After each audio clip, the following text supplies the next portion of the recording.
देखो, जीवन में ना कभी भी ऑप्शन की कमी नहीं होती है। ये आपके ऊपर डिपेंड करता है कि आप लाइफ में क्या देखना चाहते हैं। जिस इंसान को बढ़ना होता है ना, वो हमेशा ही हमेशा ऑप्शन तलाशता है और बढ़ता जाता है। नॉर्मली स्टूडेंट लाइफ में क्या होता है कि जब बच्चे इंजीनियरिंग में एडमिशन लेने के लिए आतुर होते हैं, तब उनके दिमाग में सैकड़ों सैकड़ों क्वेश्चन चलता रहता है कि हम कौन सा ब्रांच लें। और लोग भागते हैं किस चीज़ के पीछे? एक पर्टिकुलर पैकेज के पीछे। उन्हें लगता है कि इस कॉलेज में अगर ये ब्रांच हम ले लेंगे तो बहुत अच्छा हमें पैकेज मिलेगा, हमें लाइफ जो है एकदम सेट हो जाएगा, फिर हमें कुछ भी करने की ज़रूरत नहीं है। पहली बात, ये बहुत बड़ा भ्रम है, बहुत बड़ा भ्रम है। होता क्या है कि इनिशियल स्टेज में थोड़ा सा हाई सैलरी दिखता है, इस बस सोच को लेकर के स्टूडेंट किसी पर्टिकुलर ब्रांच को चूज कर लेता है और बाद में उसे लगता है कि नहीं, मेरा डिसीजन गलत हो गया। सबसे पहली बात, जब भी कोई भी इंजीनियरिंग कि जब आप कॉलेज में एडमिशन लेते हो तो अपने मन की सुनो कि हमको किस चीज़ में इंटरेस्ट है। जिस चीज़ में, जिस ब्रांच में, जिस पर्टिकुलर सब्जेक्ट में आपको इंटरेस्ट है, उसी चीज़ को पढ़ना शुरू करो। क्योंकि आपका जो मन होता है ना, जब मन उस पर्टिकुलर सब्जेक्ट के प्रति रुझान रखेगा, तभी आपको पढ़ाई में भी इंटरेस्ट आएगा। नहीं तो क्या होगा, 4 साल बस आप समय काट के निकल लोगे। और ये जो 4 साल का समय होता है ना, इंजीनियरिंग का समय, वो बहुत ही महत्वपूर्ण होता है। इसलिए सबसे पहले जो आपको चीज़ तलाशना है वो अपने मन की बात सुनना है। और जिस ब्रांच में आपको इंटरेस्ट रखता है मन आपका, उस चीज़ को पढ़ने में अपना इंटरेस्ट खोलता है, उसी ब्रांच को चूज करो। ये मैटर नहीं करता है कि आप किस कॉलेज से, किस ब्रांच से पढ़ के निकल रहे हैं। और कुछ चीज़ें जो होती है ना, कॉमन होती है।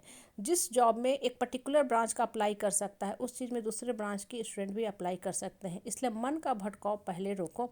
और सही डिसीजन तब आपका होगा जब आप अपने मन की बात सुनोगे। होता क्या है ना कि हम दूसरे की नकल करते हैं, कॉपी करते हैं कि फलना आदमी ये काम कर रहा है तो हमको भी कूद जाना चाहिए उसी फील्ड में। इन द मीन टाइम होता क्या है कि आपका डिसीजन गलत हो जाता है और आप रिपेंट करते रहते हो, क्योंकि आपका इंटरेस्ट किसी पर्टिकुलर सब्जेक्ट में था। सपोज करो कि किसी स्टूडेंट को बहुत ज़्यादा फिजिक्स में इंटरेस्ट है, तो वो इंजीनियरिंग की उसी ब्रांच को पढ़ के खुश होगा जो फिजिक्स ओरिएंटेड है, मतलब वो ब्रांच फिजिक्स के चारों ओर घूमता है।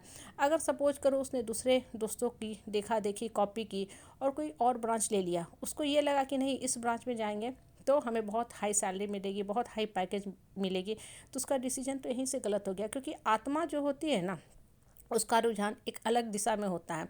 और हम समाज में रहते हैं तो बस दूसरे को कॉपी करते रहते हैं। और ये जो कॉपी की जो प्रथा होती है ना, कॉपी की जो परंपरा होती है, ये हमेशा ही हमेशा आपको नुकसान ही नुकसान देती है। हम जीवन में भी यही काम करते हैं, हम मन की नहीं सुनते हैं, मन की तो आवाज़ को तो दबा देते हैं, अब बस दूसरे को देखा देखी करते हैं।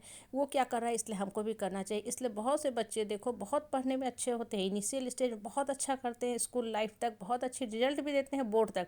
लेकिन उसके बाद क्या होता है कि उनके जीवन की दिशा जो होती है ख़राब हो जाती है। ख़राब होने का कारण क्या होता है कि वो उन लोगों को कॉपी करना शुरू करते हैं जो खुद गलत रास्ते पे जा रहे हैं, जो खुद गड्ढे में गिरने वाले हैं। तो जब आप गलत लोगों के फुटप्रिंट को फॉलो करोगे तो वो तो गिरे ही गिरे हैं, दलदल में फंसे ही फंसे हैं, आपको भी फंसा देंगे। इसलिए माइंड के अंदर ना एक transparent, clean, clear, crispy thoughts रखा करो कि आपको कैसे पढ़ना है। जब मन सही सोचेगा ना, तभी आपका डिसीजन भी सही होगा। और बहुत ज़्यादा लोगों का राय सलाह भी मत सुना करो। हाँ, लोगों से थोड़ी बहुत एडवाइस लिया करो, सही लोगों से लिया करो जो आपको डिसीजन लेने में मदद करें, ना कि आपके माइंड को भ्रमित करके चले जाएं। बहुत से लोग होते हैं ना कि जब आप उनसे बात करोगे तो आपका माइंड और कंफ्यूज हो जाएगा, आपको समझ में ही नहीं आएगा कि हम क्या करें। आपका मन करेगा अरे सब छोड़ दो, भाग जाओ, ये जीवन ही बेकार है, इतना जमघट है। हाँ, मन के अंदर इतने मकरे जाला बनते जा रहे थॉट्स के कि हम तो डिसाइड ही नहीं कर पा रहे हैं कि क्या करें। ऐसे समय में चुपचाप बैठो, अकेले बैठो, शांत से बैठो और अपने आप से बात करो, मन से बात करो कि मेरा जो रुझान है उस किस पर्टिकुलर सब्जेक्ट पे है। दूसरे का देखा देखी कभी मत किया करो। और सबसे बड़ी बात, वर्तमान में रह के भविष्य की भी कल्पना आप नहीं कर सकते कि कल कितना पैकेज पे कौन कहाँ प्लेस्ड हो जाएगा। और जो सबसे इम्पॉर्टेंट बात है वो ये है कि धन की रेखा और शिक्षा की रेखा बिल्कुल अलग होती है। धन की रेखा और शिक्षा की रेखा बिल्कुल अलग होती है। अगर आपके भाग में धन लिखा है तो वो कम भी, अगर आपकी एजुकेशन है तो धन आएगा ही आएगा। और अगर आपके हाथ में शिक्षा लिखा है तब आपको लंबी शिक्षा की दूरी तय करनी है, मतलब आपको लंबी पढ़ाई करनी है, फिर आप सेटल हो गए।